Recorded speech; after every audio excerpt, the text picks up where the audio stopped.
নবী সাল্লাল্লাহু আলাইহি ওয়াসাল্লামের জন্মের আগেই তার বাবা চলে যান, ইতিম মুহাম্মদ সাল্লাল্লাহু আলাইহি ওয়াসাল্লাম। তার মা আমিনা 6 বছর বয়সে ইন্তেকাল করেন। সিচুয়েশন বুঝতে পারছেন? 6 বছর একটা বাচ্চার বাবাও নাই মাও নাই। তার দাদা আব্দুল মুত্তালিব তাকে সাথে রাখেন, খুব আদর করেন, খুব মহব্বত করেন, যেখানে যান সাথে করে নিয়ে যান। তিনি নেতা মানুষ, তার পাশের চেয়ারে তাকে বসতে দেন, বলেন আমার এই নাতি একদিন সাইয়্যেদ হবে, নেতা হবে, এই কথা বলেন। তিনি ইন্তেকাল করলেন 8 বছর বয়সে। তারপরে দায়িত্ব পেলেন চাচা আবু তালেব। নাম কি?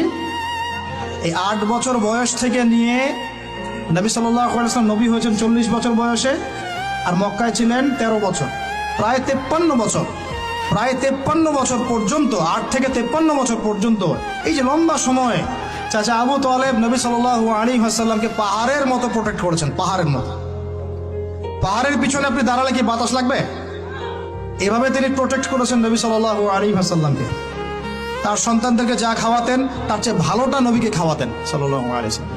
স্পেশাল রান্না তৈরি করে তাকে ডেকে নিয়ে বসতেন, কারণ এতিম ছেলে, মনে কষ্ট আছে, হয়তোবা সবার সামনে বলতে পারে না, ব্যাপারটা বুঝেন না? তিনি এইভাবে ট্রিট করতেন। এমনকি নবী হওয়ার পরে আল্লাহর নবী সাল্লাল্লাহু আলাইহি ওয়াসাল্লামের বিরুদ্ধে পুরা সমাজ চলে গেল।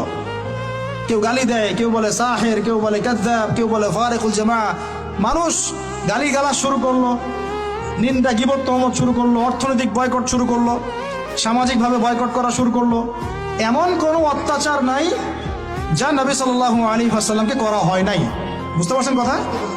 এইরকম একটা সিচুয়েশনেও চাচা আবু তালেব তিনি বলছেন, তারা তোমার দিকে আসতে পারবে না দলে দলে যতদিন আমি আবু তালেব দাফন হচ্ছি না মাটির তলে। কথা বুঝতে পারছেন? তারা তোমার দিকে আসতে পারবে না দলে দলে যতদিন আমি আবু তালেব দাফন হচ্ছি না মাটির তলে। এইরকম মানুষ চাচা আবু তালেব। মানে আমরা যারা এখানে উপস্থিত আছি, বাংলাদেশে 16 কোটি মুসলমান, সারা বিশ্বের এই যে এত কোটি মুসলমান, তার মধ্যে বেশিরভাগ